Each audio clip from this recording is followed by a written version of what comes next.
Hello, fellow modeling and tabletop gaming enthusiasts, and welcome to the Mediocre Modeler Show. On this episode, we're going to kind of follow on with the review of the Warlord Games M5A5 Jackal Light Walker by doing a little build video. So I'm actually going to go through all the steps that I went through to build this little guy, big guy, chompy guy, stompy guy, whatever you want to call him. And you can follow along, see how I did it, if there's any steps that may be useful. It's fairly straightforward. It's just about a dozen parts to put together. But, you know, it might be worth it to somebody. So without any further ado, let's head on down to the bench and see how this bad boy goes together. Let's get busy. All right, so we've got all our parts lined up here for our M5A5/6 Jackal Light Walker. I've already gone ahead and done all the parts cleanup, just using a little pair of clippers and a couple of various hobby files, a knife, and then actually used a pin vise at one point, and we'll talk about that a little bit later.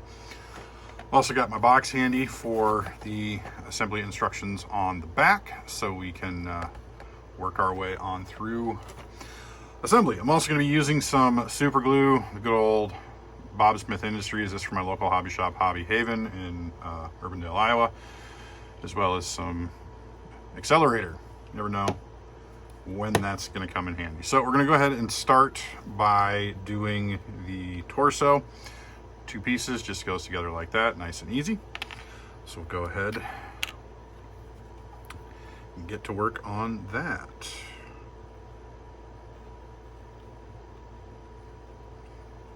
Should be plenty of glue there, and then of course make sure we're orienting the parts correctly. Don't want to have your parts going the wrong way like that. So the first way was in fact right. Go ahead, pop those in, give it a squeeze. Honestly, at this point, it's not going to hurt to hit it with a little accelerator. I don't necessarily think that I need to. Still a little bit of a gap in here, but that's honestly not going to bother me a whole lot. So I'm probably just going to go ahead, leave that there. I mean, if you wanted to, you could rubber band this, or you could clamp it. I mean, the largest just small clamp I have is this, which would actually fit. Might take, yeah, we're not going to bother with that. So this should actually already be pretty good. So we do have a couple of minor sub-assembly things, so we'll kind of set that aside for now, and we're going to move on to the legs. So we'll go ahead and take our left leg here, and we've got this little sort of booster vent thing. There are 2 of these, and they're actually keyed to each specific leg. You can see those ridges in there line up with those ridges right there. And of course, you always want to test fit, make sure it's going to sit nicely, so everything looks good there. Go ahead, get a little glue where we need some glue. Don't want to go overboard, to be honest. Just got to be a little careful. That's actually probably more glue than is actually truly needed. You guys got to pay attention to the orientation. You want these little vents pointing down the leg or down the thigh. Yep, like that. Actually probably gonna hit that with just a tiny little bit of accelerator after I clean up that little excess blob of super glue right down there. Quick little swipe with a cotton bud. We should be good. Now I'm going to give you a warning that I learned the hard way. Be very careful when working with super glue and accelerator. If you happen to have a little bit of super glue on your hands or on your finger in the piece you're holding, and you hit it with accelerator, it's going to hurt. Yeah, I learned that one the hard way. It is a thermal reaction, so it gets hot, and it is not fun. So definitely be careful with that. Also use in a well-ventilated area, all those caution things. So you can kind of see here the spots where I filed down the seam lines and everything, just to mold lines and everything. So, okay, so that one's gonna fit. We'll try and be a little bit more judicious in our application of super glue. That looks pretty good. Of course, we can always clean it up before it sets. Again, checking the orientation is correct. And those actual little fins are shaped differently, so they will only fit one side. They're kind of got different lengths to them. Just a little bit of cleanup there. Everything looks good. Just a little bit of accelerator. And then we're good there. So we're going to go ahead and move on to our next sub-assemblies, which might be a little bit difficult to do from behind the camera, but we're going to give it a go anyway. Going to give it the old Des Moines Area Community College try. So I'm going to start again with the left arm here. Whoa! And the camera tried to get away from me. Sorry about that. So we'll go ahead and get our fist on. And of course, we've got our 3 fingers here. I'm actually going to make sure I've got my tweezers handy, just in case they come in handy, because we do have this tiny little extra finger to put on. So here, ooh, hey, I missed a big old spot there. You can see that little piece of flash. Go ahead and nip that right off, and then just a quick little file. Make sure we get that sort of cleaned off. Got a nice little nub in there we need to clean off. I mean, you could also work that with your clippers or even a sharp hobby knife, although it will dull your knife just that much quicker. So I'm just going to kind of get a rough idea here before I do this of how, okay. So this is actually going to be the flamethrower arm. I think I kind of want to have that facing a little more forward. But I'm not gluing this in yet. I'm just trying to figure out the orientation of how I want to have his sort of power claw, power fist. And I mean, when I say orientation, I mean, how do I want to space out the fingers? So probably going to do it kind of like this. I'm a little, I want to say obsessive compulsive, but I do like to have things sort of even, square, how do you want to put it? I'm just noticing there's kind of like that tiny little lip in there. I don't know if that actually helps with the orientation of anything or not, because there's no flat spot along that. Actually, I'm probably going to do it like that. Looks kind of cool. So go ahead and get some glue on there, just on that top mating surface. Kind of come down the side just a little bit. And then we'll go ahead, actually, what I'm probably going to do is just put it in like this, and then I can get that other finger on there. And I'm going to hold this for a little bit. Make sure that I've got that on there securely. Sorry if I'm not keeping this square in the frame of the camera. I do apologize. That actually looks pretty good there. Spacing's not too bad. I think I've got it where I want it, so we're going to go ahead. No, that spot. Kind of a little bit more of a gap than I was hoping for. I probably could have fixed this, gotten a better fit with some more filing and test fitting, but a little late for that now. So that I think is good. Go ahead and hit that with some little bit of accelerator. I'm going to set this aside to dry for a little bit, let that accelerator flash off, because I don't want to immediately try and glue this piece on, put glue right on top of accelerator, because then it's just going to set far too quickly and my glue won't fit. But that's just going to pop in like that. Just kind of clean that off a little bit, and then just a little dab. There we go. That's, again, probably more than we need, but that's okay. So we can still just go ahead, pop that in there like that. And there's honestly probably still a little residual bit of accelerator. It might speed that up, but we'll just go ahead, quick squirt to get that done. Now the next piece we're going to do is actually going to be our flamethrower, the infantry flamethrower. And as I'm looking at this, that is not going to be a great fit. So what we're actually going to do, He-Man that off, which took that finger with it. Yeah, be careful, you don't want to touch that just yet. So I might try actually putting that on first. That is the thing about using super glue accelerator. It makes the bond set really quick, but it's not the most secure bond. So if you need to, you can actually break that off relatively easily. It doesn't take He-Man strength, and that is way off the mark. We're gonna have a little bit of spillage there. But we'll go ahead and get this on like so. Yeah, you can't really see that, that's good. And then we'll try refitting that claw again. And looking at this, you can kind of see some of that super glue residue in there. I'm actually going to use a big old blob right there in the middle. I'm actually going to see if I can't scrape some of it. Yep, see, just like that, that whole blob of super glue, dried super glue, came right out. So, and now it's loose on my desk somewhere. Right there. Get you in the trash. Okay. If you leave a built-up amount of super glue, you know, it can affect your clearances and your tolerances and everything. So that, you know, if you ever have to take something apart, you really want to try and get that extra super glue scraped off of there. I wonder if this other one would actually fit better, perhaps. We just don't have a lot of clearance for that flamethrower, do we? Let's stick with the one that we'd chosen, see if we can't maybe finagle that in a little bit closer. I mean, that's not terrible the way it is right there. It's just not quite fitting the way that I want.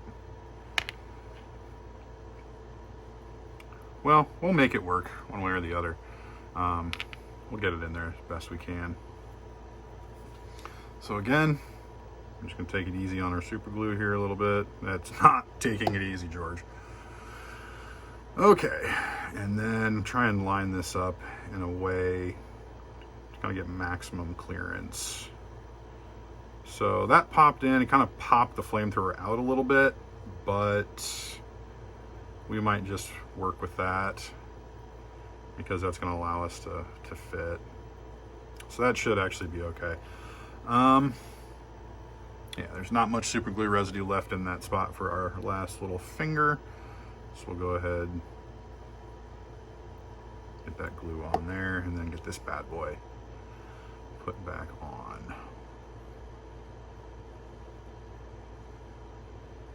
Like so. You can see there, yeah, quite a bit of excess super glue there. And that can potentially, you know, not look great even once painted. So we'll go ahead and clean up that little bit. Looking from the top side, it looks pretty good. We do have a little bit more of a gap at the bottom, but that's not going to be as readily seen. So I think I'm going to be okay with that. Yeah, so that should be good. So we'll go ahead, spritz her on up all of our bits and bobs and parts and stuff. We'll set that aside. So the next one, we've got our medium machine gun on the right arm. So for anyone that watched the unboxing video, you remember that the barrel of the medium machine gun had broken off, and it wasn't like a clean break. I tried to glue it back on, it just wasn't fitting quite right. So what I actually ended up doing was scrummaging through my bits, and I took the barrel from an M1919 that was left over from my M2 scout car build, or my M3 scout car build from Trenchworks. So I just cut off the barrel, filed it down smooth, and then it's actually pinned. A very short little pin, very tiny little pin, but it is still pinned and relatively straight. So that should be pretty good. So again, this goes in the same spot on the opposite side. So we'll go ahead, get a little bit of our glue in there and kind of the same spot. And again, these are keyed so that they only fit on a specific side.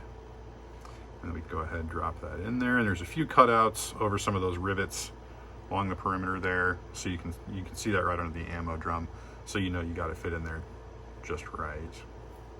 Okay, so then we'll test our fit again. So kind of a similar situation with the other one. It's not a perfect fit, but it'll be good enough.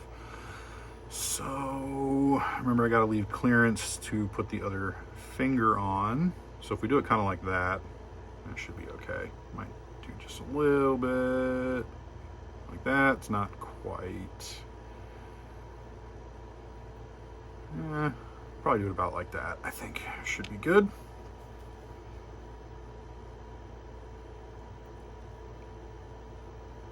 I'm resting my forearms on my workbench, so it's getting a little shaky. Okay, so we'll get that. Yeah, that looks pretty good. Again, not perfect, but it doesn't look too bad. Not too bad at all. Okay, so then our final piece, again, we'll do our fingy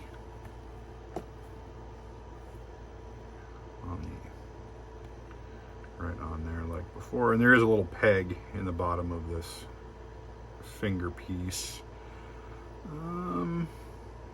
Oh, yeah, there it goes. Come on now.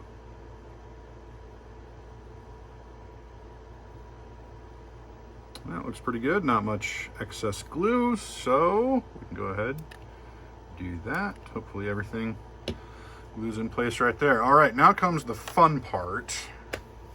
The part that's usually a little bit challenging with walker type models like this. So again, if you watch the unboxing, I did switch out the base that came with it for a 60 mil that I had spare.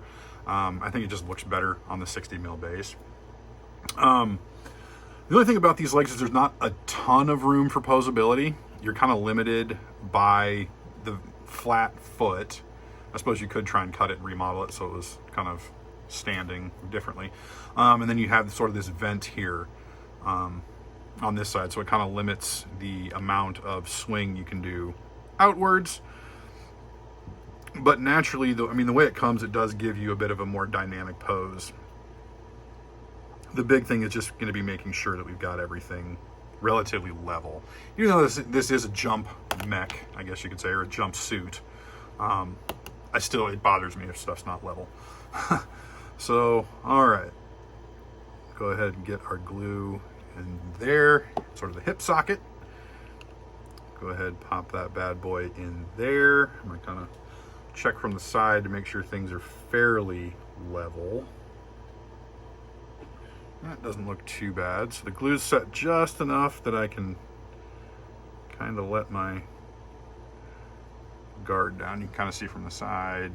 Basically, I'm looking to make sure that this vision slit at the front is basically more or less straight. That's looking pretty good. So I'll go ahead and get that other side glued. The nice thing is, once this leg is in, it should balance on its own. So relatively straight, I think is what I'd like. So that doesn't look too bad. Not too bad at all. If we look at it from the side, yeah, I think that's pretty cool. I think that's good. So I think what I'm gonna go ahead and do now is actually glue it down to the base. So we'll just go ahead and doop-a-doop. And if there's a little excess glue sticking out from under this, I'm not too concerned about it. This could just be my superstition, but I feel that if I don't hit those with accelerator, it's actually going to be a slightly stronger bond. Again, that could just be me making stuff up. As we all know, super glue, you can take stuff apart that's been put together with super glue fairly easily. That's why plastic models, I always use plastic glue, good old Tamiya extra thin. But in this case, obviously mixed media, resin, white metal, and plastic for the base, you need to use something else. So in this case, cyanoacrylate, or of course you could use an epoxy of some sort. So the next, and what's going to be our final step, is going to be gluing our arms on. So that we get a little bit more posability with that. So kind of decide what I want to do. Kind of want the flamethrower a little more forward. I'll kind of take a look at the box for some ideas. So you can see what it's got there. It's definitely got well, they're actually both fairly level. I feel like there's a little more clearance over that little vent with this one. I'm pretty sure I don't have them on the wrong side. If we look at that, it goes down pretty easily like that way. Then we're starting to hit some resistance here because of this piece there. It's almost like it's flame throwing off to the side. And then with this one, I feel like I can get a more straightforward pose, but it looks like they're actually off kind of to the side. Might cock that one back just a little bit. So again, in basically our shoulder socket there, is where we're going to glue this. Just kind of almost cocked back a little bit like that. And again, being as this is put together with super glue, you know, if it drops, it's going to fall to completely to pieces. But, you know, we'll try to not let that happen. And that is wanting to take its sweet time. Take up all your sweet time. Little Jimi Hendrix. So give that a little time to really start to set, because that is a fair amount of weight that's being held in place by nothing but a chemical bond. Whereas the barrel has a mechanical bond with that pin. Engineering. I am not an engineer by any stretch of the imagination. So we'll just go ahead and hold that. Okay, I think it's relatively secure there, which just tells me I'm going to have some time to pose this arm a little bit more. I don't necessarily want to have it just out like this, like come at me bro, but maybe that's what we do. Oh, wow, that said a lot quicker. Do I want to come at me bro? Screw it, I want to come at me bro. He's a jump mech. He's meant to get into the thick of things a little quicker. So come at me bro. Of course, you don't really get any super great pictures, but that actually does kind of look like how it is posed on the box. Yeah, kind of. I mean, no, definitely not. That's definitely... I really would like to have this a little bit more forward.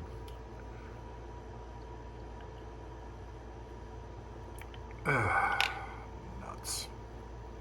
Okay, so like that is more like what we're looking for.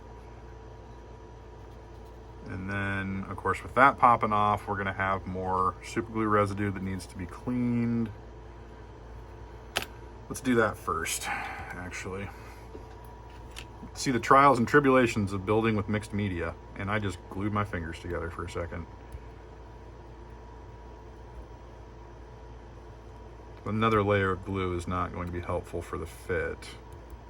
And this is just a random sculpting tool that I've had for years that I bought from a set, probably at Hobby Lobby years ago.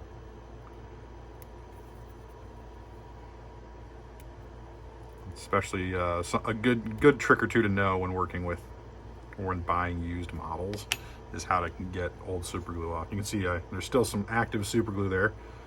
Just about glued my fingers together again. Okay, so let's try take 3 on this. So go ahead, hold that. Have to clean some super glue off my fingers. Okay, and then we will try this again. A little bit more super glue. And then we'll try and get our posing a little bit more acceptable. There we go. I think that's good. A little less come at me bro, a little more threatening with that flamethrower. Light some people up. Come on.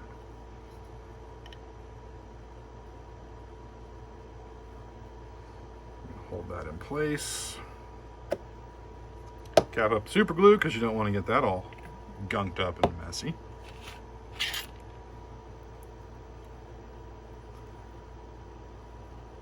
Again, that is a fair amount of weight that is being held up by just a chemical bond. I mean, this whole thing. So there you go, folks. The completed M5A5/6 Jackal Light Walker for Conflict 47 from Warlord Games. Our M5 Jackal Walker is all built and on the base with a few pieces of discarded enemy equipment. I like to put little flares on there just to give it a little bit of extra character. So the next step is, of course, going to be to get it in primer and then start painting. There you have it, folks. It's as easy as that. I realized it did take me about 23 minutes, and there were a few minor little mishaps. Surprisingly, no swearing. So that is that's always positive. That's not always how things go together around here. So I hope that was helpful for you if you were having any issues putting one together. I can't see that there might be too many issues, but you can kind of see some of the spots where you might need to take a little bit more care. So thank you very much for watching. If you feel so inclined, please like, comment, and subscribe. So until next time, folks, may your paints be thin, your brushes be pointy, and your dice be hot.